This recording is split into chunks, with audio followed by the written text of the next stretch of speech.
Bismillahirrahmanirrahim. Assalamualaikum warahmatullahi wabarakatuh.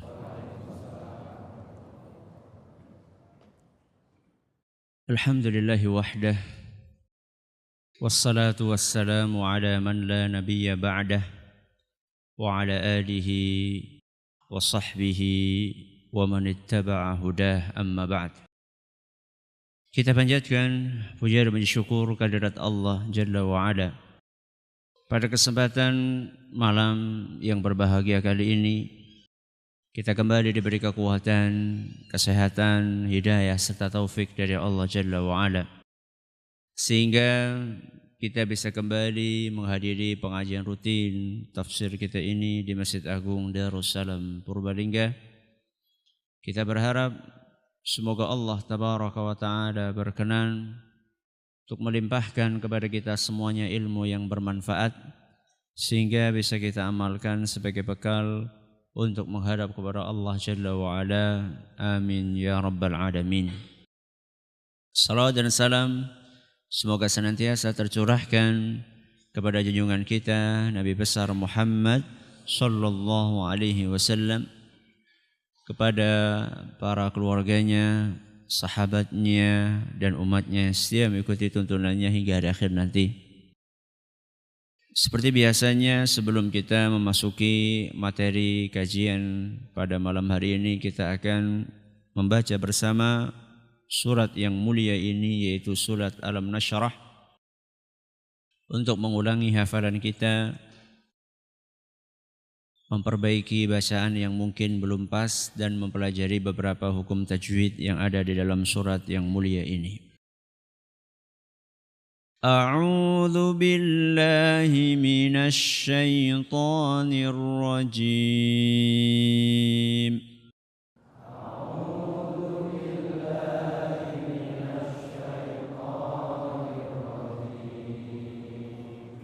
Bismillahirrahmanirrahim.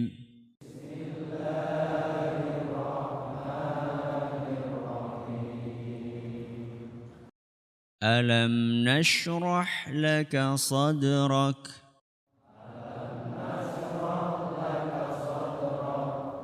wa wada'na 'anka wizrak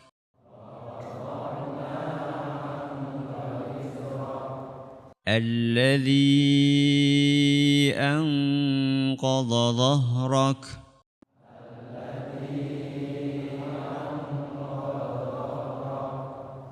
الذي أنقض. Apa hukum tajwidnya di sini? Yang panjangnya alladzi. Pernah saya sampaikan di sini.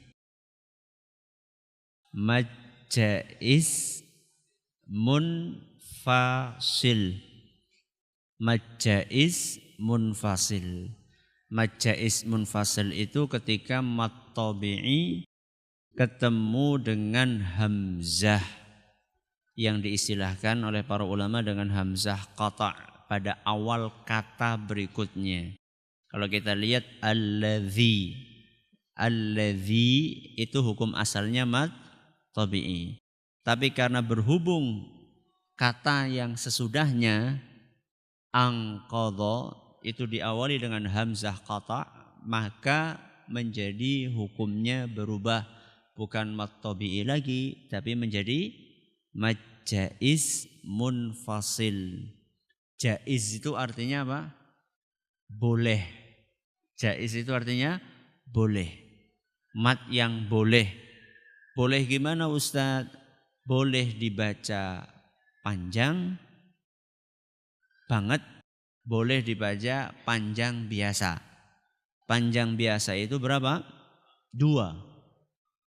Berarti kalau kita baca alladzi itu boleh dibaca 2, itu boleh. Alam nashrah laka sadrak wa wada'na 'anka wizrak alladzi itu boleh. Cuma dibaca berapa? 2, enggak apa-apa. Boleh juga dibaca panjang. Panjangnya itu 4 sampai 5. Alladzi itu 4. Kalau 5 gimana? Alladzi ya. Jadi boleh 2, boleh 4 sampai 5. Makanya namanya jaiz. Jaiz itu artinya boleh. Nanti kita akan ketemu sama yang namanya wajib, mad wajib muttasil. Nanti ada lagi. Kalau itu harus dibaca panjang. Kalau yang ini boleh dibaca 2, boleh dibaca 4 sampai 5. Kita ulangi ya. Dan kalau kita baca para pakar qiraah ya, para pakar ahli baca Al-Qur'an, itu mereka katakan kalau sudah mau baca 2 ya konsisten saja. 2 terus.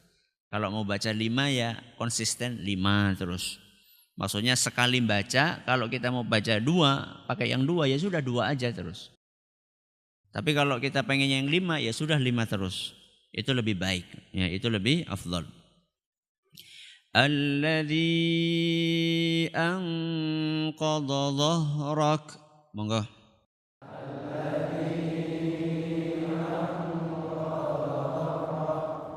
Wa rafa'na laka dzikrak.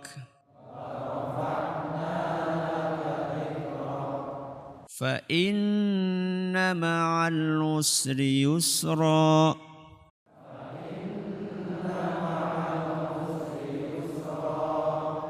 Inna ma'al usri yusra.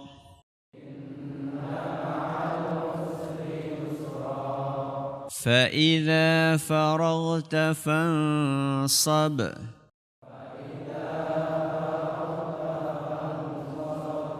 وإلى ربك فارغب. Para hadirin dan hadirat sekalian yang kami hormati dan juga segenap pendengar Radio Insani 102.2 FM di Purbalingga, Purwokerto, Banyumas, Banjarnegara, Cilacap, Wonosobo dan sekitarnya. Para pendengar Radio Bas FM di Solo Tigo dan sekitarnya, Radio Roja di Jakarta, di Bandung, di Lampung, di Berau, dimanapun Anda berada. Para pendengar Radio Muslim di Yogyakarta dan sekitarnya, Radio Kita di Cirebon dan sekitarnya, Radio Al-Hikmah di Banyuwangi dan sekitarnya. Juga radio-radio dakwah lainnya yang ikut menyiarkan kajian ini, serta para pemirsa Yufid TV yang semoga senantiasa dirahmati oleh Allah Subhanahu wa taala. Pembahasan terakhir kita tafsir ayat yang keberapa? Ayat yang pertama. Malam hari ini insyaallah kita akan membahas 2 ayat sekaligus, yaitu ayat yang kedua dan yang ketiga. Karena temanya bersambung antara ayat yang kedua dan ketiga. Ayat yang kedua dan ketiga dari surat Alam Nashrah berisikan tentang karunia lain yang Allah berikan kepada Nabi kita Muhammad sallallahu alaihi wasallam. Di ayat yang pertama Allah bercerita tentang karunia Allah Alam Nashrah laka sadrak, di mana Allah telah melapangkan dada Nabi kita Muhammad SAW. Itu karunia yang pertama. Karunia yang kedua Allah sebutkan dalam ayat ini, wa wada'na anka wizrak, dan kami telah turunkan beban darimu wahai Muhammad. Alladzi wa wada'na anka wizrak, dan kami telah turunkan beban darimu wahai Muhammad. Alladzi anqadha dhahrak, yang telah memberatkan punggungmu. Punggungnya siapa? Nabi kita Muhammad SAW. Jadi karunia yang kedua, bahwa beban yang telah memberati pundak Nabi SAW itu diturunkan sama Allah Subhanahu wa ta'ala. Untuk menggambarkan beban itu sangat berat, Di dalam ayat ini Allah menggunakan kata alladzi anqadha. Anqadha dalam bahasa Arab itu adalah beban yang ketika ditaruh di pundak, pundaknya itu sampai bunyi. Bunyinya gimana? Kalau amben bunyinya kriat-kriat. Kalau pundak, keberatan muatan, bunyinya apa? Kretek-kretek gitu ya. Jadi saking beratnya itu sampai bunyi. Itu kata angqadha. Jadi Allah Subhanahu wa taala dalam ayat ini menggunakan kata angqadha. Dhahrak. Sampai membuat punggungmu itu berbunyi keberatan. Berarti kira-kira bebannya ini berat atau enggak? Berat banget. Panjenengan pernah ngangkat beban sampai bunyi? Ya? Kalau ngangkat pemean ya enggak lah. Ya. Sesuatu enggak tahu beban apa, padi yang terlalu berat atau apa. Nah sekarang di sini tidak secara tegas disebutkan beban itu apa. Apakah beban yang membuat punggung Nabi SAW sampai keberatan itu bebannya apa? Para ulama tafsir menjelaskan sekurang-kurang ada dua makna dari beban yang dimaksud dalam ayat itu. Kita akan sebutkan secara global, nanti kita akan rinci insya Allah. Penafsiran yang pertama, kata sebagian ahli tafsir, maksud dari beban itu adalah dosa. Apa? Beban dosa. Ini penafsiran yang pertama. Penafsiran yang kedua, sebagian ulama tafsir mengatakan bahwa beban yang dimaksud di situ adalah beban tugas dakwah. Beban apa? Tugas dakwah. Malam hari ini kita akan kupas penafsiran yang pertama. Pada pertemuan yang akan datang insya Allah kita akan bahas penafsiran yang kedua. Apa tadi yang pertama? Dosa. Yang kedua, beban tugas dakwah. Yang pertama, beban dosa. Jadi Allah Subhanahu wa taala di antara karunia yang Allah berikan kepada Nabi-Nya sallallahu alaihi wasallam bahwa Allah telah menurunkan beban dosa dari pundak Nabi. Maknanya gimana Ustaz? Maknanya bahwa seluruh dosa Nabi sallallahu alaihi wasallam telah diampuni oleh Allah. Jadi menurunkan beban dari pundak artinya dosa Nabi sudah diampuni. Dosa yang kapan Ustaz? Dosa yang telah lampau dan dosa yang akan datang. Pengampunan Allah untuk dosa Nabi SAW, entah itu dosa yang telah lampau maupun yang akan datang, telah Allah jelaskan di dalam Al-Quran secara tegas. Di dalam surat Al-Fath. Dalam surat Al-Fath, yaitu surat nomor 48, ayat 1 sampai 2. Dalam surat Al-Fath ayat 1 sampai 2 Allah Subhanahu wa taala berfirman, "Inna fatahna laka fathan mubina." Sesungguhnya kami telah memberikan kemenangan yang nyata kepada engkau wahai Muhammad. Ini peristiwa sebagian ulama mengatakan peristiwa penaklukan kota Mekah. Liyaghfira laka Allahu ma taqaddama min dzambika wa ma ta'akhkhar. Allah ingin mengampuni dosamu wahai Muhammad, ma taqaddama, dosa yang sudah lampau, yang telah lalu, wa ma ta'akhkhar, dan dosa yang akan datang. Ini ayat dalam Al-Quran. Surat apa tadi? Al-Fath ayat 1 sampai 2 yang tegas mengatakan bahwa dosa Nabi SAW semuanya sudah diampuni sama Allah Subhanahu wa taala. Dan ini salah satu keistimewaan yang dimiliki khusus oleh Nabi kita Muhammad SAW. Jaminan ampunan dosa. Kalau kita buru-buru, ya, buru-buru mendapatkan jaminan ampunan. Tapi lihat bagaimana Nabi SAW sikapnya ketika dosanya sudah diampuni. Kalau dosa sudah diampuni berarti kan jaminan masuk surga. Mesti. Ya. Jaminan masuk surga tanpa hisab, tanpa azab. Bahkan Nabi SAW nanti yang akan buka pintu surga pertama kali. Bagaimana sikap Nabi SAW ketika mendapatkan karunia ini? Diceritakan oleh Aisyah radhiyallahu anha. Istri beliau yang mulia, ibunda kaum mukminin. Ketika beliau berkata, anna Nabiyallah sallallahu alaihi wasallam kana yaqumu minal laili hatta tatafattara qadamah. Bahwa Nabi sallallahu alaihi wasallam biasa atau sering bangun malam saking lamanya sampai kedua telapak kakinya bengkak. Saking lamanya berdiri. Pernah ngalami? Pernah ngalami kaki bengkak? Pernah kaki bengkak. Manjat gunung. Ini kaki bengkak gara-gara karena akibat bangun malam terlalu lama. Ya wajar lamanya itu karena Nabi SAW itu suratannya seperti yang sering saya sampaikan. Dalam beberapa kesempatan beliau membaca surat Al-Baqarah sampai selesai.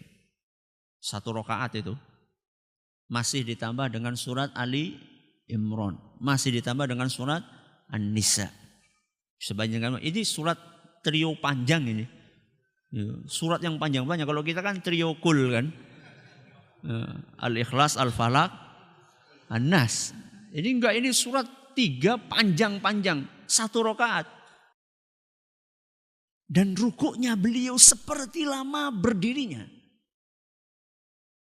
Iktidalnya seperti lama berdirinya. Sujudnya seperti lama berdirinya. Maka wajar kalau kakinya bengkak. Aisyah radhiyallahu anha sebagai seorang istri melihat kaki Nabi SAW sampai seperti itu. Maka beliau berkata, lima tasna'u hadha ya Rasulullah. Wa qad ghafarallahu laka ma taqaddama min dzambika wa ma ta'akhkhar. Wahai Rasul, untuk apa engkau lakukan ini semua? Padahal Allah sudah ampuni dosamu yang telah lampau dan yang akan datang. Jadi untuk apa lagi wahai Rasul, engkau lakukan ini semua padahal dosamu sudah diampuni. Alias Nabi itu sudah dijamin masuk surga. Ngapain lagi beribadah selama itu? Ngapain lagi beribadah seberat itu? Maka Nabi SAW pun mengatakan, afala uhibbu an akuna abdan syakura. Wahai Aisyah, apakah engkau tidak suka? Apakah aku tidak pantas untuk menjadi hamba Allah yang pandai bersyukur? Hadis riwayat Bukhari. Jadi Nabi SAW ketika mendapatkan karunia itu, beliau apakan? Beliau syukuri nikmat itu. Beliau syukuri nikmat tersebut. Ya. Itulah yang dilakukan oleh Nabi kita Muhammad sallallahu alaihi wasallam. Jadi berdasarkan penafsiran yang pertama ini, yang dimaksud dengan beban itu apa? Dosa. Dosa Nabi SAW sudah diampuni semuanya. Dan di dalam ayat yang ketiga, alladzi anqadha dhahrak, dijelaskan bahwasanya dosa-dosa itu telah membuat Nabi merasa terbebani pundaknya dengan beban yang sangat berat. Padahal dosa Nabi kira-kira banyak apa sedikit? Sedikit lah, masa banyak? Ya. Nabi SAW dosanya sedikit, itu beliau merasa beban di pundaknya. Kalau Nabi SAW yang dosanya sedikit merasa keberatan dengan beban dosa itu, bagaimana dengan kita? Dosa kita sama Nabi banyak siapa? Itu pertanyaan yang gak butuh jawaban mikir Ustaz. Langsung kita, banyak mana dosa kita sama Nabi? Langsung kita. Jelas Ustaz. Jelas apa nih? Jelas banyak kita Ustaz. Tapi pernah gak kita merasa keberatan dosa? Atau kita biasa-biasa saja? enjoy, kayak nggak ada apa-apa. Bahkan sampai ada mungkin sebagian mengatakan, kayak nyong mas orang mlebu surga lah. Itu kenapa Ustaz? Kok ada? Dosa kita ini lebih banyak daripada dosa Nabi. Tapi kenapa kita nggak merasa keberatan dosa itu? Kenapa kita biasa-biasa saja? Kalau kondisi kita seperti itu pertanda. Pertanda apa? Pertanda iman kita sangat lemah. Pertanda iman kita sangat lemah. Dan kelalaian yang menjangkiti kita sudah sangat akut. Jadi kalau ada orang melakukan perbuatan dosa, kemudian dia tidak merasa terganggu dengan dosa yang dia lakukan, itu pertanda hati dia sedang sakit parah. Atau bahkan sudah mati. Pernah sariawan? Pernah sariawan? Pernah. Rasanya sariawan gak enak kan ya? Gak enak. Bisa nyicipi gak kalau sariawan? Enggak. Makanan seenak apapun gak ada rasanya. Itulah ketika lidah sedang sakit. Gak bisa ngerasain. Gak bisa ngerasain sesuatu yang enak atau yang tidak enak. Yang pahit juga gak terasa. Yang manis juga gak terasa. Sedang sakit. Hati yang sakit gak bisa merasakan efek dari dosa, pahitnya dosa, atau manisnya ibadah. Makanya tidak jarang kita temukan orang mendengarkan nasihat sampai tersentuh, nangis, baca Quran, nangis, sedangkan kita melongo. Yo nangis kenapa? Tidak kerasa. Karena apa? Karena sakit. Atau bahkan yang lebih parah, mungkin malah hatinya sudah mati. Dan sesuatu yang mati, dilukai bagaimanapun gak kerasa. Sebagaimana yang disebutkan oleh salah seorang penyair, mali jurhin bimayyitin ilamu. Luka itu tidak akan terasa oleh tubuh yang sudah mati. Jadi panjenengan kalau diciwit itu kerasa sakit, berarti panjenengan masih hidup. Tapi kalau panjenengan sudah dicubit-cubit ini gak kerasa, ya sudah panjenengan udah mati berarti namanya. Wah itu berarti bahaya Ustaz. Iya bahaya. Terus hati itu mati kenapa Ustaz? Ya apalagi kalau bukan dosa-dosa yang kita lakukan. Nabi kita Muhammad SAW menggambarkan bagaimana efek dari dosa atau ujian-ujian atau fitnah-fitnah. Dalam sabda beliau, tu'radul fitanu 'alal qulubi kal hasiri 'udan 'uda. Fitnah-fitnah itu akan menempel di dalam hati seseorang sedikit demi sedikit bagaikan tenunan sehelai tikar. Jadi kalau orang mau bikin tikar tenun itu kan satu-satu. Ya, satu. Fitnah juga seperti itu. Maksiat juga seperti itu, dosa juga seperti itu. Fa ayyu qalbin ushribaha nukitat fihi nuktatun sauda. Setiap hati yang menerima fitnah tersebut, membiarkan fitnah itu, dosa itu masuk ke dalam hatinya, maka akan ditorehkan satu bintik hitam di dalam hatinya. Wa ayyu qalbin ankaraha nukitat fihi nuktatun bayda. Dan setiap hati yang menolak fitnah itu, menolak dosa itu, maka akan ditorehkan satu bintik putih di hatinya. Jadi kalau ada tawaran orang nawarin maksiat, ya kalau misalnya jenengan tolak, maka hati jenengan akan cemerlang putih. Ya. Nonton yuk, nonton apa? Kayak lah film XXXX. Lah moh lah, kayak gue itu moh nyong. Satu bintik putih, titik putih di dalam hati jenengan. Kalau berani menolak perbuatan dosa. Tapi kalau apa ya, anyar apa ora gue? Dan yang wis tahu nonton dan gue. Urung ge anyar. Oh ya sudah. Berangkat satu bintik hitam lagi. Nabi SAW melanjutkan, hatta tasira ala qalbaini. Sampai kemudian hati manusia menjadi salah satu di antara dua macam hati. Jadi ketika fitnah-fitnah, dosa-dosa, maksiat itu datang, ada yang nolak, ada yang tidak. Setelah adanya dosa-dosa yang ditawarkan itu, hati manusia akan berubah menjadi salah satu di antara dua tipe hati. Yang pertama kata Nabi SAW, ala abyadha mithlis safa, fala tadurruhu fitnatun madamatis samawati wal ard. Akan menjadi tipe yang pertama, yaitu hati yang putih cemerlang seperti batu yang mulus. Dan tidak akan terpengaruh dengan fitnah atau dosa selama langit dan bumi masih ada. Ini orang yang punya prinsip tegas untuk menolak tawaran-tawaran maksiat. Ya. Orang kerja di kantor, ada yang datang, izin apa, wah ini nggak bisa mas, aturannya nggak boleh. Wah tolonglah pak, ini kan kita gini. Gak bisa mas, ini aturannya sudah seperti itu. Saya takut kok ada KPK atau apa gitu. Alah mas jangan gitulah, seret. Amplopnya di bawah apa? Di bawah meja. Aduh mas, jangan gak usah.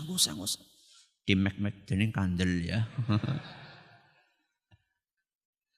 Kok tebel ya? Yes, bisa diatur. Ini orang yang tidak tahan. Tapi kalau yang tahan enggak. Jenengan berani-beraninya menyuap saya, emang saya apa pak? Apa kurang banyak? Oh bukan kurang banyak, bukan. Saya enggak akan terima. Wah ini hatinya akan putih, bersih. Ini hati jenis yang pertama. Hati yang jenis kedua kata Nabi SAW, wal akharu aswadu murbadan kalkuzi mujakhian. Hati jenis yang kedua, tipe yang kedua adalah hati yang berubah menjadi hitam kelam. Seperti belanga yang tertelungkup. Wajan. Wajan sing wis setahun, 2 tahun, 3 tahun, 10 tahun kanggo. Hitam. Sudah hitam kebalik lagi. Ya. Kalkusi mujakhia, seperti belanga yang tertelungkup, hitam kelam, hitam legam. Hati yang seperti ini kata Nabi SAW, la ya'rifu ma'rufan wa la yungkiru mungkaran. Hati yang tipe kedua ini tidak bisa mengetahui, membedakan mana yang baik, mana yang buruk. Bahkan mungkin kebalik, yang baik dianggap buruk, yang buruk dianggap baik. Ini gara-gara barometer penilaiannya itu sudah nggak jelas. Karena hatinya sudah terlanjur hitam, nggak bisa bedakan mana baik, mana buruk. Yang ada kata Nabi SAW, illa ma ushriba min hawahu. Yang ada dalam dirinya, apa yang sesuai dengan nafsu saya, itulah yang saya ikuti. Mana yang menguntungkan buat saya, itulah yang saya jalankan. Menguntungkan secara duniawi. Mana yang menghasilkan uang terbanyak, itulah yang akan saya kerjakan. Gak peduli halal haram. Golek sing haram beangel, dia akan ngomong sing halal. Itu orang-orang yang seperti itu, mengikuti nafsunya. Na'udzubillahi min dzalik, hadis riwayat Muslim. Ustaz, emang orang yang beriman enggak berbuat dosa, Ustaz? Berbuat dosa enggak? Dosa. Orang yang tidak beriman berbuat dosa enggak? Apa bedanya wong yang beriman sama tidak kalau gitu? Orang beriman berbuat dosa. Orang tidak beriman berbuat dosa. Apa bedanya kalau kayak gitu? Apa bedanya? Apa? Bedanya salah satu perbedaan antara orang yang beriman dengan yang tidak adalah bagaimana dia memandang sebuah dosa. Bagaimana orang yang beriman memandang dosa dan orang yang tidak beriman memandang dosa. Perbedaan cara pandang. Itu yang membedakan. Sebagaimana dijelaskan oleh salah seorang sahabat Nabi SAW, Ibnu Mas'ud radhiyallahu anhu. Dalam sebuah athar yang diriwayatkan oleh Imam Bukhari, ketika Ibnu Mas'ud radhiyallahu anhu berkata, "Innal mu'mina yara dhunubahu ka'annahu qa'idun tahta jabalin yakhafu an yaqa'a alaih." Orang yang beriman, kata beliau, itu melihat dosa itu seperti gunung. Seperti gunung. Dan dia sedang duduk di bawahnya dalam keadaan khawatir gunungnya sewaktu-waktu longsor, ambruk, menjatuhi dia. Orang beriman itu menganggap dosa itu besar, sesuatu yang mengerikan, sesuatu yang memberatkan, sesuatu yang membahayakan. Itulah orang yang beriman. Melihat dosa sebagai sesuatu yang menyeramkan. Walaupun mungkin dosanya itu kecil. Ya. Karena yang dilihat itu bukan dosanya. Yang dilihat itu dia berdosa kepada siapa? Kepada siapa? Kepada Allah. Allah itu zat yang maha besar. Ya. Jadi dia itu bukan melihat kadar dosanya. Tapi melihat saya ini berbuat dosa sama siapa? Itulah sudut pandang, cara pandangnya orang yang beriman kepada dosa. Nah, orang yang tidak beriman bagaimana, Ustaz? Cara pandangnya terhadap dosa? Kata Nabi SAW, wa innal fajira. Orang yang jahat, orang yang banyak dosa, orang yang tidak beriman, yara dhunubahu kadhubabin marra ala anfihi. Orang yang tidak beriman itu memandang dosa seperti laler. Seperti lalat yang nemplok di mana? Di hidungnya. Faqala bihi hakadha qala Abu Shihab biyadihi fawqa anfihi. Kemudian karena laler itu nemplok di tangannya, di hidungnya, maka orang tersebut mengibaskan tangannya untuk mengusir laler tadi, untuk mengusir lalat tadi. Jadi dosa itu di mata dia seperti lalat yang nemplok di mana? Di hidung. Cuma dikibaskan, selesai masalah. Lah korupsi sedidik ya ora apa-apa. Engko kan sebagian gue mangkat kaji. Nek wis mangkat kaji mbok dosane entong. Enak temen. Ya, enggak seperti itu. Ya. Dia pikir haji itu akan menghapuskan dosa, enggak. Dosa apa dulu? Ya. Dosa-dosa yang kaitannya dengan Bani Adam tidak akan gugur kecuali setelah dimaafkan oleh orang-orang yang dizalimi. Kalau korupsi milik harta orang se-Indonesia, ngono njaluk ngapura mengwong, jumlah Indonesia berapa? Berapa? 250 sekian atau 200 sekian juta. Ngono njaluk ngapura. Janji di ngapura tidak akan gugur kalau tidak dimaafkan oleh orang yang dizalimi.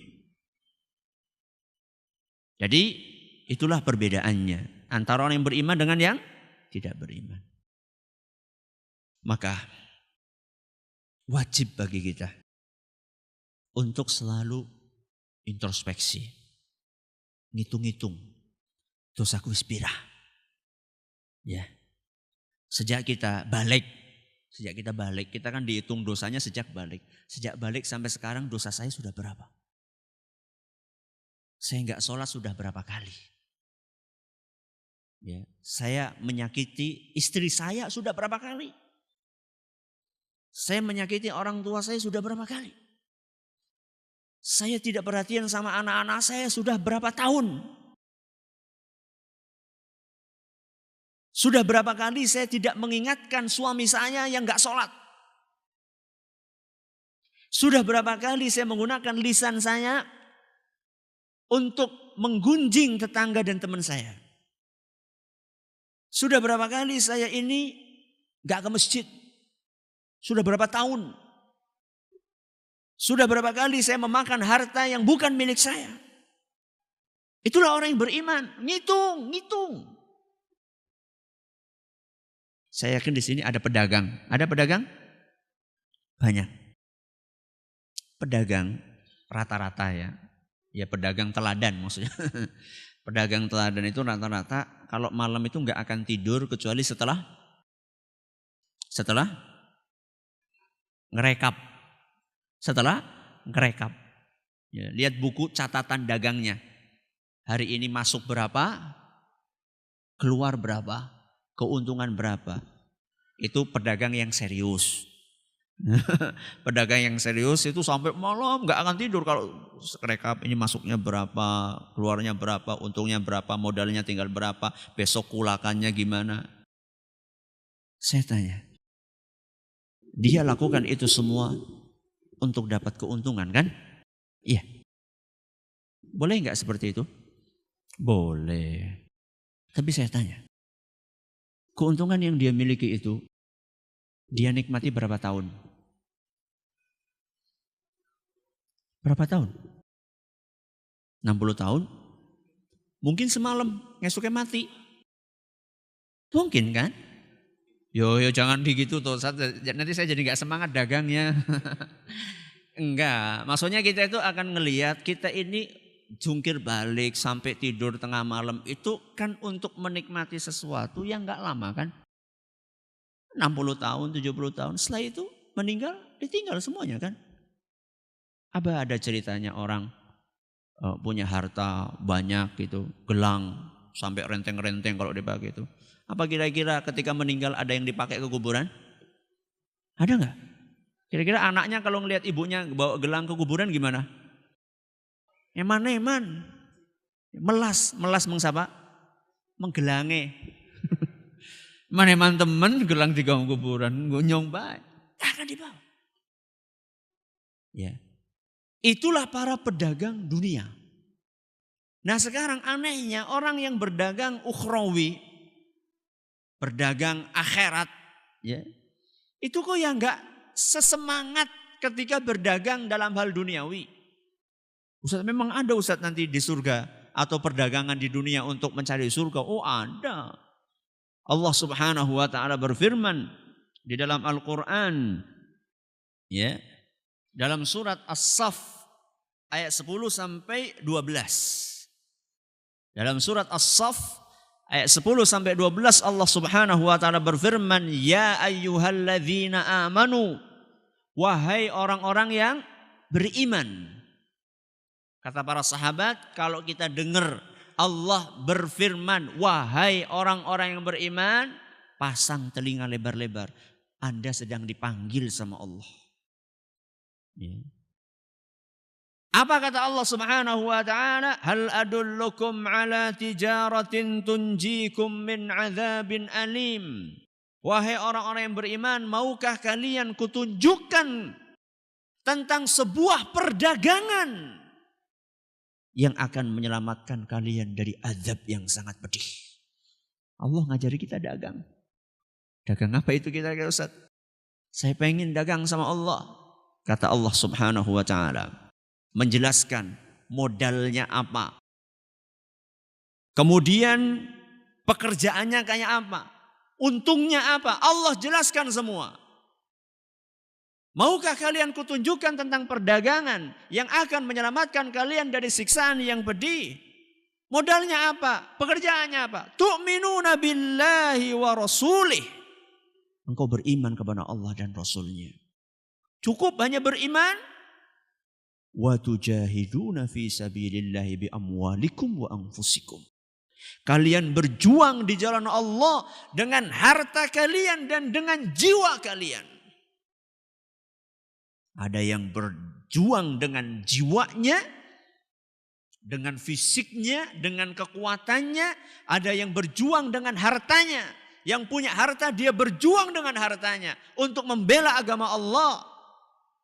Setiap ada proyek kebaikan ukhrawi dia ikut di situ. Ada masjid, ada pesantren, ada panti asuhan. Ada anak-anak yatim, ada orang-orang miskin. Dimanapun ada peluang, dia berjuang, dia berdagang. Karena dia mengharapkan keuntungan yang akan diberikan oleh Allah Subhanahu wa ta'ala. Nanti keuntungannya kita jelaskan. Yang gak punya duit Ustaz, dengan tenaga. Mana ada kerja bakti bangun masjid, mana ada kerja bakti bangun pesantren, mana ada orang yang membutuhkan tenaga kita, siap. Tujahiduna fi sabilillahi bi amwalikum wa anfusikum. Kalian berjuang di jalan Allah dengan harta dan fisik kalian. Dzalikum khairul lakum in kuntum ta'lamun. Itu lebih baik bagi kalian andaikan kalian tahu dibandingkan ngelembur malam-malam. Ya. Boleh ngelembur tapi ada yang lebih baik lagi. Apa keuntungannya? Allah sebutkan yaghfir lakum dzunubakum. Keuntungan yang pertama, dosa kalian akan diampuni sama Allah. Ya, dosa yang membebani itu akan diampuni sama Allah.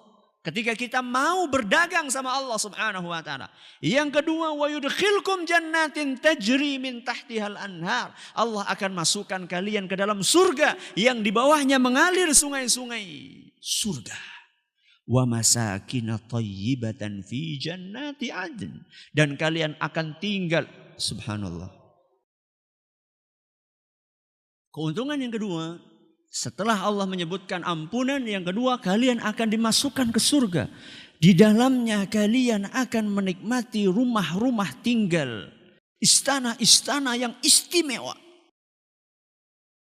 Dzalikal fawzul azim, itulah keberuntungan yang paling besar. Emang rumahnya kayak apa Ustaz? Semuanya terbuat dari emas. Nabi SAW menceritakan bahwa di surga itu jannatani min fiddatin aniyatuhuma wa ma fihima wa jannatani min dhahabin aniyatuhuma wa ma fihima. Surga itu terbuat dari emas atau perak dan seluruh isinya terbuat dari emas. Itulah janji yang Allah, keuntungan yang Allah berikan kepada kita. Akan kita nikmati kapan? Setelah mati, seterusnya kita akan nikmati. Kata sebagian ulama, andaikan mulai kita balik sampai kita meninggal dunia, kita sujud terus, sujud beribadah kepada Allah terus, nggak berhenti. Sebenarnya itu belum cukup untuk beli surga. Andaikan sejak balik sampai kita meninggal dunia, kita sujud terus. Sujud beribadah terus kepada Allah, itu belum cukup sebenarnya untuk beli surga Allah Subhanahu wa taala. Karena surga Allah itu terlalu sangat istimewa. Dan terus kita masuk surga gimana Ustaz? Dengan rahmat dari Allah. Dengan rahmat dari Allah, kasih sayang dari Allah. Sebagaimana sabda Nabi SAW, la yadkhulu ahadum minkumul jannati bi'amalih. Kalian tidak akan masuk surga dengan amalan kalian. Wala anta ya Rasulullah, engkau pun demikian wahai Rasul. Beliau mengatakan aku pun demikian. Melainkan andaikan Allah melimpahkan rahmat dan kasih sayangnya kepadaku. Hadis riwayat Ahmad dan dinyatakan sahih oleh Al-Arnaud.